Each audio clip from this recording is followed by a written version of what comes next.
ہر آدمی ماں باپ کے ذریعے پیدا ہوتا ہے. اگر پیدا کرنا چاہے تو جناب عیسیٰ کو بغیر باپ کے پیدا کر دیتا ہے. اگر پیدا کرنا چاہے تو حضرت آدم کو بغیر ماں اور باپ کے پیدا کر دیتا ہے. جب یقین رکھے, یقین, قرآن مجید پڑھیے. حضرت موسیٰ علیہ السلام فرعون کے دربار میں کھڑے ہیں, چاروں جانب دشمن ہی دشمن ہے. جادوگر آ گئے, انہوں نے سانپ چھوڑے. حضرت موسیٰ کے ہاتھ میں ڈنڈا تھا. حضرت موسیٰ کہتے ہیں یا اللہ کیا کروں؟ کہ اللہ تعالیٰ نے فرمایا اپنا عصا پھینک دو. کہنا چاہیے تھا نا کہ یا اللہ ایک ہی تو ہے, اتنے سانپ ہے, بچانے کے لیے ڈنڈا ہے وہ پھینک دوں. ڈنڈا پھینکا جاتا ہے, سانپ کو دیکھ کر کے قابو کیا جاتا ہے. یہ میرا اور آپ کا ذوق ہے نا, لیکن انبیاء کرام کا انداز ملاحظہ کیجیے میرے عزیزو.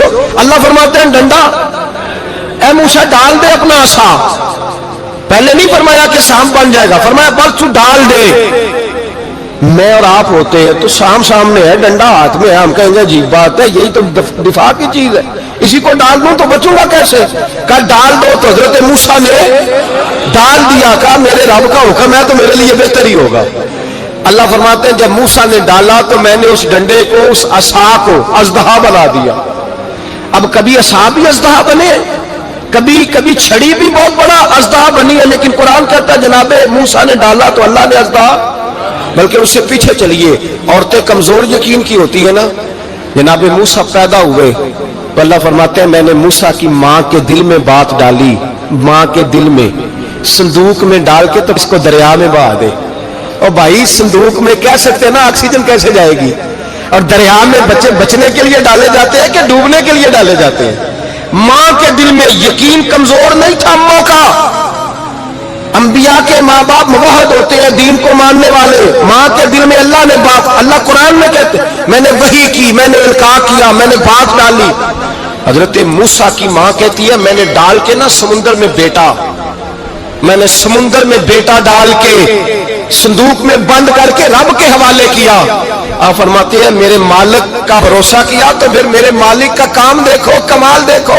میں نے دریا میں ڈالا, اللہ نے فرعون کے گھر میں میرے بیٹے کی پرورش کرا دی. یہ یقین کہ حضرت موسیٰ کے پاس قوم آئی, قرآن پڑھیے. کہ جناب پانی چاہیے. وَإِذِ اسْتَسْقَىٰ مُوسَىٰ لِقَوْمِهِ, موسیٰ نے اپنی قوم کے لیے پانی مانگا. ہم نے کہا فَانْفَجَرَتْ مِنْهُ اثْنَتَا عَشَرَةَ عَيْنًا, اپنا ڈنڈا پتھر پہ مارو. عقل والا آدمی ہوتا تو اڑ جاتا, کہتا یا اللہ پتھروں سے بھی کبھی پانی نکلا ہے؟ اضرب بعصاک الحجر, مارو پتھر پہ ڈنڈا. اللہ کے نبی نے منٹ نہیں لگایا, تھا کر کے ڈنڈا لگایا.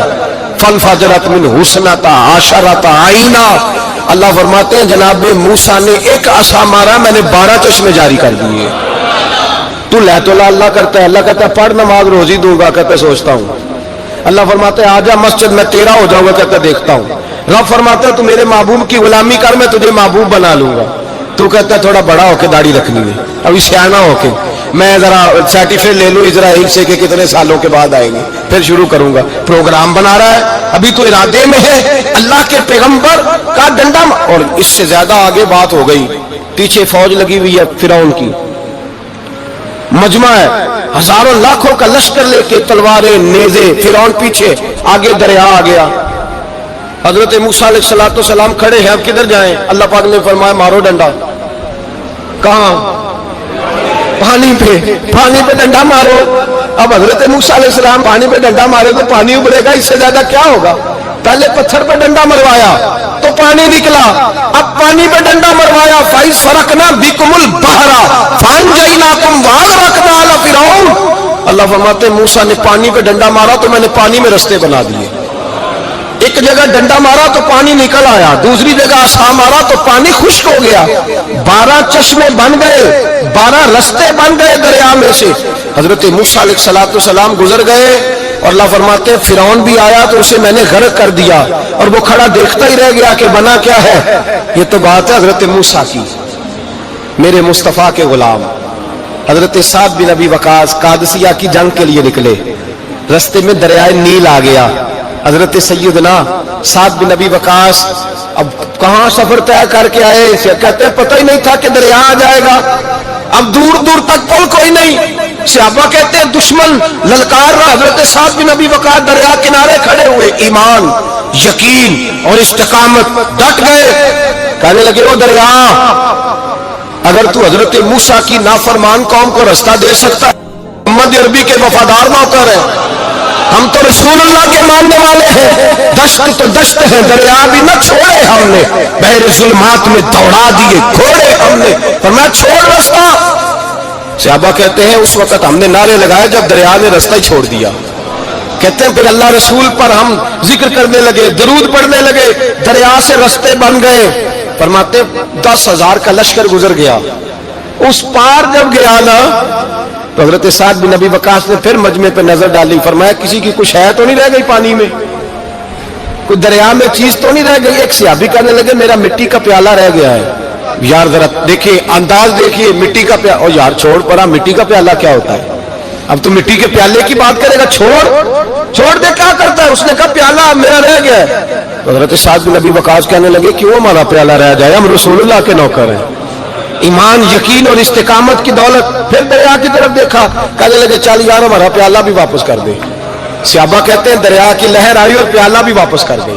اور میرے بھائی جب ایمان کی دولت، یقین کی دولت، اعتماد کی دولت، جو بابا کہتا ہے نا کہ معاذ اللہ تعالیٰ الو کا خون لے آؤ اور شیر کی کھلڑی لے آؤ، میں کالا پیلا نیلا جادو کروں گا، اس پر لوگ دوڑ کے جاتے ہیں، 50-60 ہزار روپیہ بھی دے آتے ہیں دوڑ کے۔ اور اگر کہا جائے کہ مسجد آؤ 4 رکعت نماز پڑھو، حاضری دو مسجد کی، تو کہتے ہیں معرفت والے ہیں، معرفت والے نمازیں نہیں پڑھتے، وہ کون سی معرفت ہے؟ یہاں اللہ کی بارگاہ میں جھکنے کا، چونکہ یہ لیٹ ہے نا، یہ پتہ نہیں جنت میں جا کے ملے گا، کب ملے گا، معاذ اللہ۔ لوگ دنیا داری کے معاملے میں پس جاتے ہیں، حکمران نے وعدہ کر دیا ہے سڑکیں پکی ہو جائیں گی، خوشحالی ہو جائے گی، موجیں لگ جائیں گی، لوگ لائنوں میں کھڑے ہیں ووٹ دینے کے لیے، اور تیرے رب نے کہا ہے تو مجھ سے ڈر جا، میں تیری دنیا بھی اچھی کر دوں گا، آخرت بھی اچھی کر دوں گا، تو ادھر آ میری بارگاہ میں جھک۔ لوگ اعتماد اور یقین کو اوہام پرستی کا شکار ہیں، ہم لوگ وہم کا شکار، ہم لوگ بدشگونی ایسے ہو جائے گا ویسے ہو جائے گا، ہم ان چیزوں کا شکار۔ بھائی اعتماد کی دولت پیدا کریں، یقین اپنے اندر پیدا کریں، ایمان پیدا کریں، ڈٹ جائیں رب رسول کا نام لے کر۔ حضرت عمر کا زمانہ تھا، مصر فتح ہو گیا، حضرت عمر بن عاص گورنر بنے۔ رواج یہ تھا مصر کے اندر کہ ایک دریا چلتا تھا، دریائے نیل، اور سارے مصر کا انحصار اسی دریا پہ تھا، فصلوں کو پانی بھی لگتا اسی سے، جانور بھی اسی سے پانی پیتے، کھیتیاں بھی اسی سے سیراب ہوتی۔ سال کے بعد وہ دریا خشک ہو جاتا تھا، سال کے بعد وہ دریا خشک ہوتا، اور جب خشک ہوتا نا تو ایک کواری لڑکی قتل کر کے دریا میں ڈالتے، پھر وہ دریا چلتا۔ آج بھی بہت ساری جگہوں پہ اوہام پرستی ہے، کہتے ہیں ہمارے آستانے کا طریقہ ہے۔ میں نے کہا آستانے کا اس آستانے کا طریقہ ہوتا ہے جس آستانے کا تعلق در مصطفیٰ سے ہوتا ہے، باقی کسی آستانے کا اپنا کوئی ذاتی طریقہ نہیں۔ طریقہ وہ جو میرے نبی پاک کا طریقہ ہے، اس سے ہٹ کر کون سا طریقہ ہے؟ ہمارے آستانے کا طریقہ ہے، ہماری یہ رسم ہے، ہمارا یہ رواج ہے، اٹھا کے بھاگ جاؤ رسم و رواج۔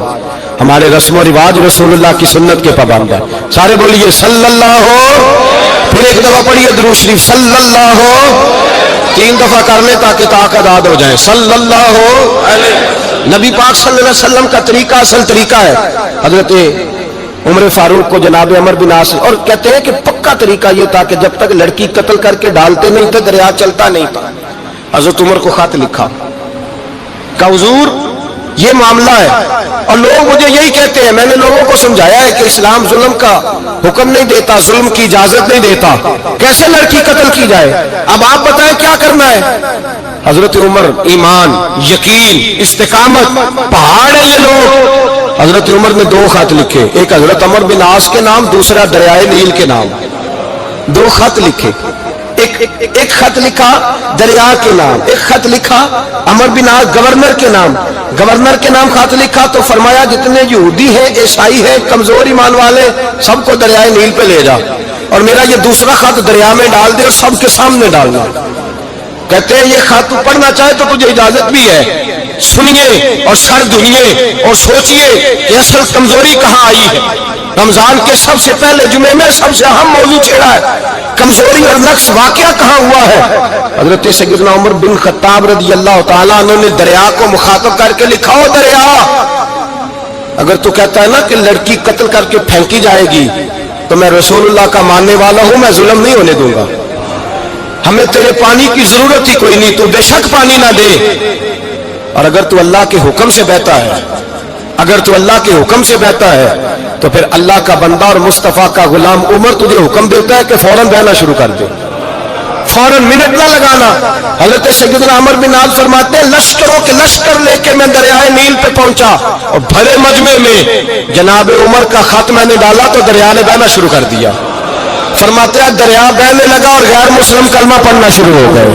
لوگ مجھے کہنے لگے کیا دکھایا ہے جو کلمہ پڑھ رہے ہیں؟ تو میں نے کہا دکھایا کچھ بھی نہیں، یہ حضرت عمر کے ایمان کی قوت کی برکت ہے کہ بہت سارے لوگوں نے کلمہ پڑھنا شروع کر دیا۔ یہ ایمان کی قوت، ڈرا ہوا مسلمان، سہما ہوا مسلمان، یہ کبھی امریکہ کے پیچھے بھاگتا ہے، کبھی یورپ کے پیچھے بھاگتا ہے، کبھی ادھر جاتا ہے، کبھی ادھر جاتا ہے۔ اپنی دنیا آپ پیدا کر اگر زندوں میں ہے، سر آدم ہے، ضمیر کن فقہ ہے زندگی۔ جب ایمان کی طاقت پیدا ہوتی ہے، جب قوت پیدا ہوتی ہے، پھر انسان کے اخلاق سمجھ جاتے ہیں، پھر اس کا نظریہ سیدھا اللہ رسول کی ذات پر جا کے کھڑا ہوتا ہے۔ جنہیں آزمایا گیا تھا حضرت ابو بصیر رضی اللہ تعالیٰ، ہمیں تو تھوڑا سا جھٹکا لگ جائے نا مذہب کا، تھوڑا سا لوگ دین کی طرف آتے ہیں، اس میں نا تھوڑی تکلیف ہے۔ صحیح بخاری کی حدیث، اس میں تکلیف ہے، سچ کہہ رہا ہوں، صحیح بخاری کی حدیث ہے۔ ایک صحابی نے کہا تھا حضور میں آپ سے پیار کرتا ہوں، نبی پاک نے فرمایا اچھی طرح سوچ لے۔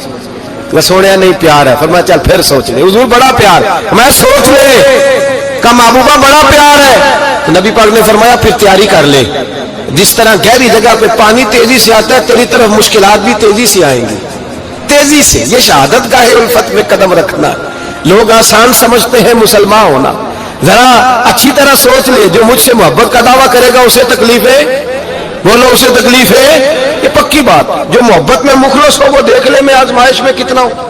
تو اگر کوئی کہتا ہے نہیں مذہب میں جائیں گے تو موجیں لگ جائیں گی، تو یہ بات درست نہیں ہے، یہ تو بڑا مشکل کام ہے، یہ تو اس سے پوچھو نا، یہ اس منصب پہ ہے، یہ کٹھن مرحلہ کٹھن، یہ شہادت کا ہے الفت میں قدم رکھنا۔ لوگ آسان سمجھتے ہیں مسلمان ہونا، روتا ہے فلک برسوں، پھر جا کے یہ حالات درست ہوتے۔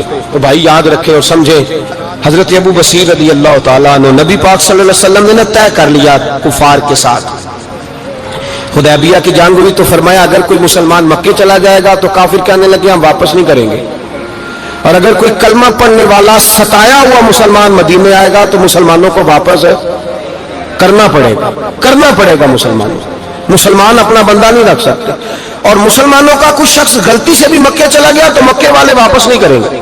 حضرت ابو بصیر رضی اللہ تعالیٰ عنہ صحابی تھے، باپ نے، بھائی نے، محلے والوں نے قید کیا ہوا تھا کلمہ پڑھنے کی وجہ سے، پیروں میں زنجیریں تھیں، بیڑیاں تھیں، کسی طریقے سے جیل توڑ کے دوڑے مدینے پہنچے۔ کہتے ہیں رستے میں کسی آدمی کے ساتھ گھوڑے پہ کچھ دیر بیٹھا پھر پیدل چلا۔ صحابہ کہتے ہیں اتنا دردناک منظر بڑا کم ہم نے دیکھا۔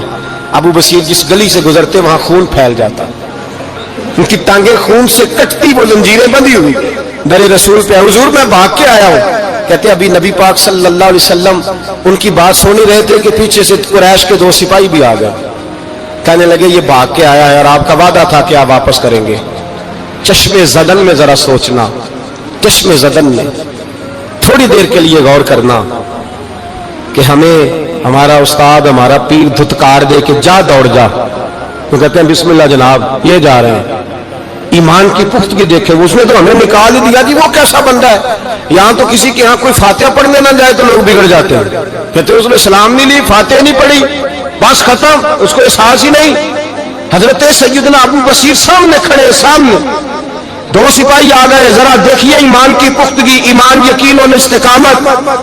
امام بہقی نے دلائل کے اندر لکھا ہے، فرماتے ہیں نبی کریم صلی اللہ علیہ وسلم نے ان کی طرف دیکھا تو حضور کی مقدس آنکھیں آنسوؤں سے بھر گئیں۔ حضور نے فرمایا ابو بصیر تیری تکلیف مجھے نظر آ رہی ہے پر میں نے وعدہ کیا ہوا ہے، میں نے وعدہ، بھائی یہاں ڈٹ کے رہنا بڑا مشکل ہے، یہاں قائم رہنا بڑا کٹھن مرحلہ ہے، یہاں آزمائش کے موقع پر دین پر انہوں نے تو رکھا ہی نہیں، لوگ تانے دیتے ہیں، باتیں کرتے، رکھا ہی نہیں، تو پھر ان کا بنتا ہے۔ حضور نے فرمایا تجھے جانا پڑے گا۔ صحابہ کہتے ہیں پورے مدینے میں ایسے تھا جیسے سوگ کا سما ہو۔ جب وہ 2 سپاہی حضرت ابو بصیر کو پکڑ کے لے جا رہے تھے تو وہ پلٹ پلٹ کے پیچھے دیکھتے تھے، پلٹ پلٹ، پیروں میں خون ہے، آنکھیں آنسوؤں سے بھری ہوئی۔ فرماتے ہیں جب وہ پلٹ رہے تھے تو مدینے کی گلیاں بھی رو رہی تھی، میرے نبی پاک جب وہ آنکھوں سے اوجھل ہو گئے تو حضور بیٹھ گئے زمین پہ. نبی پاک نے رونا شروع کر دیا. فرمایا اللہ تو نے اس شخص کی مدد فرمانی ہے, اس پر کرم کرنا ہے, اللہ اس کا خیال فرمانا. اس کے لیے دعا کی, حضور روئے. حضرت ابو بصیر باہر نکلے تو وہ جو کافر تھے نا وہ کہنے لگے تو بڑا بنتا تھا ان کا, انہوں نے تجھے رکھا نہیں, تجھے رکھا بھی نہیں. تو حضرت ابو بصیر نے تھپڑ مارا منہ پہ, کہنے لگے میں وہ نہیں جو تھوڑی سی بات سے بدل جاؤں, ایمان یقین اور استقامت کی دولت ملی ہوئی ہے. آپ فرمانے لگے میرا تو ایمان اور پختہ ہو گیا ہے کہ میرا نبی اپنے وعدوں کا بڑا پابند ہے, میرا رسول اپنے وعدوں کا بڑا پابند ہے. حضرت ابو بصیر کہتے ہیں مدینہ کی سرحد گزر گئی تو میں نے کھینچی تلوار ان میں سے ایک سپاہی, اب آؤ میرے مقابلے میں جس نے آنا. ایک کو مارا, دوسرا بھاگ گیا. فرماتے اب میں مکے جا نہیں سکتا تھا, جاؤں گا تو وہ زیادہ ماریں گے. مدینہ حضور نے قبول نہ فرمایا. فرماتے ایک جنگل میں جا کے العیس نام کی ایک بستی تھی, وہاں ڈیرا لگا لیا. دریا کے کنارے پانی پی لیتا, پتے کھا لیتا, تن تندور ہڈاں دا بالن تے اسی ہاواں نال تپایا, کپ کپ مکیاں پیڑے کیتے تے اتوں صبر پلیتھن لایا, تن دی ہانڈی تے من دا سالن اتے لون صبر دا پایا. غلام فریدا وے میں ساری تیری, غلام فریدا وے میں ساری تیری, تینوں اجے یقین نہیں آیا. فرماتے سالوں پتے کھائے, اب جو بھی وہاں سے تنگ ہوتا وہ میرے پاس آ کے پناہ لیتا. جس کو مکے والے مارتے میرے پاس آ کہتے تانے دینے والے آ کے کہتے تم کس طرح کے نوکر ہو, تمہیں تو انہوں نے رکھا ہی نہیں. ہم نے کہا چپ کر جا, وہ ہمارے آقا ہے, وہ ہمارے آقا ہے, رکھے تب بھی ٹھیک ہے, نہ رکھے اللہ اکبر. ایمان دیکھو, قوت دیکھو. جڑیاں خسماں دی وچ رضا وسن پاگ جاگ جاندے انہاں گولیاں دے تے میں گڈی ہتھ ڈور سجن دے او جنج رکھے اونج رہنا واجب نہیں جے وچ شریعت مندا قسم نو کہنا. فرمایا بس ٹھیک ہے, جس طرح حضور راضی ویسے ہی ہم راضی. حضرت ابو بصیر رضی اللہ تعالیٰ عنہ کے پاس 300 صحابہ اکٹھے ہو گئے, 300. حضرت ابو بصیر جب مدینے کی سرحد سے گزر رہے تھے نا تو نبی پاک نے ایک آواز دی تھی. فرمایا ابو بصیر ایک وقت آئے گا کہ میرا پیغام تجھ تک پہنچے گا, ایک ٹائم آئے گا. حضرت ابو بصیر سے جب کوئی کہتا نا کہ زندہ کس بات پہ ہو تو فرمانے لگے مصطفیٰ کے فرمان پہ بڑا یقین ہے, بلاوا آئے گا, مجھے بلاوا, مجھے یقین ہے کہ مجھے بلاوا, بڑی امید ہے سرکار قدموں میں بلائیں گے, اور کرم کی جب نظر ہوگی مدینے مجھے یقین ہے کہ مجھے بلاوا. حضرت ابو بصیر رضی اللہ تعالیٰ عنہ فرماتے ہیں کہ وقت گزرتا گیا, 300 لوگ اکٹھے ہو گئے. جب کوئی مسلمانوں کا قافلہ مکے کے پاس سے گزرتا تو مکے والے لوٹ لیتے تھے. حضور نے بھی اجازت دی مدینے والوں کو, اگر ان کا قافلہ کوئی آئے تو انہیں بھی حملے کی اجازت ہے, کفر کا مال مال غنیمت ہے. حضرت ابو بصیر کہتے ہیں جب بھی ہمارے قریب سے وہ رستہ تھا شام کی طرف جانے کا, جب بھی کافر گزرتے ہم ان کے قافلے پکڑ لیتے, لوٹتے, ہم بھی ان کو اس طرح کی سزا دیتے جو مسلمانوں کو دیتے تھے. فرماتے ان کا جینا محال ہو گیا. ہاتھ باندھ کے نبی پاک کی بارگاہ میں گئے, کہنے لگے یہ شرک ختم فرما دیں اور آپ ان کو بلا لیں, بلا لیں. حضرت ابو بصیر فرماتے ہیں میں بوڑھا آدمی تھا, دن بھر میں کام کرتا, محنت کرتا, اس علاقے میں کھیتی باڑی کرتا. جب رات ہوتی تو میں کسی پہاڑ کے ٹیلے پہ بیٹھتا اور مدینے کی جانب منہ کر لیتا اور میں انتظار کرتا بلاوا کب آئے گا, کب حضور کا پیغام آئے گا, میں انتظار کرتا. حضرت ابو بصیر رضی اللہ تعالیٰ عنہ بیمار ہو گئے, شدید بیمار, سخت بیمار تھے تو قریش نے شیخ ختم کی. حضرت ابو ہریرہ کہتے ہیں نبی پاک نے 2 صحابہ کو رکا دیا, فرمایا جاؤ اسے جا کے کہو آ جائے, اسے کہو آ جائے. صحابہ کہتے ہیں ہم پہنچے تو ان کا آخری وقت چل رہا تھا, آخری ہجکیاں تھیں. ایمان اور یقین دیکھو, آخری ہجکیاں. لوگ کہتے ہیں ابو بصیر وقت آ گیا, وہ کہتے ہیں نہیں ابھی وقت نہیں آیا, وقت تب آئے گا جب نبی پاک کا بلاوا آئے گا. حضور کا وعدہ تھا وقت تب آئے گا جب میرے نبی کا بلاوا آئے گا, ابھی بلاوا نہیں آیا تو ابو بصیر کا وقت بھی نہیں آیا. صحابہ کہتے ہیں ہم نے جا کے رکا, تھمایا, اٹھنے کی بھی طاقت نہیں تھی. جب حضور کا رکا لیا نا تو دونوں یوں مٹھیاں بند کر لی, گویا جھوم جھوم کے نعرے لگانے لگے آؤ دیکھو میرے نبی کے وعدے کتنے سچے ہیں, آؤ دیکھو حضور کے وعدے. چومتے حضور کا نامہ, سر پہ رکھتے, سینے سے لگاتے, اور کہتے ہیں پھر بلند آواز سے کلمہ پڑھنے لگے. کہنے لگے حضور میں حاضر ہوا, یا رسول اللہ میں آیا. کہتے بلند آواز سے کلمہ پڑھا اور ان کی روح پرواز کر گئی, ان کی روح پرواز کر گئی. نبی رحمت صلی اللہ علیہ وسلم کے غلاموں کا یقین, اعتماد اتنے اعلیٰ درجے کا کمزور مسلمان، دائیں بائیں دیکھتا مسلمان، کفر کے وعدوں پر اعتبار کرتا، یہودی عیسائی اور سکھ کے وعدوں پر اعتبار کرتا، دنیا دار ٹھاگ اور چور کے وعدوں پر اعتبار کرتا، یہ رب کریم کے وعدے پر اعتبار نہیں کرتا، یہ اللہ رسول کے ساتھ اپنی توجہ کو مبذول نہیں کرتا۔ میرے رسول کریم سید عالم صلی اللہ علیہ وسلم کے غلاموں نے اعتماد کر کے، یقین کر کے ہمیں بتلایا ہے کہ جب تیرے پاس یقین کی دولت ہوتی ہے پھر تو دنیا کا طاقتور آدمی ہوتا ہے، جب تیرے پاس ایمان کی قوت ہوتی ہے تو دنیا کا سب سے مضبوط شخص ہوتا ہے۔ اپنے آپ کو مضبوط کریں، اپنے اندر ایمان کی توانائی پیدا کریں، یہ جھوٹے وعدوں پر، جھوٹی تسلیوں پہ اپنے آپ کو زندہ نہ رکھیں، نہ دیکھیں دائیں بائیں کیا ہو رہا ہے، توجہ سیدھی اللہ رسول کی جانب رکھیں، مضبوط ایمان پیدا کریں، تگڑا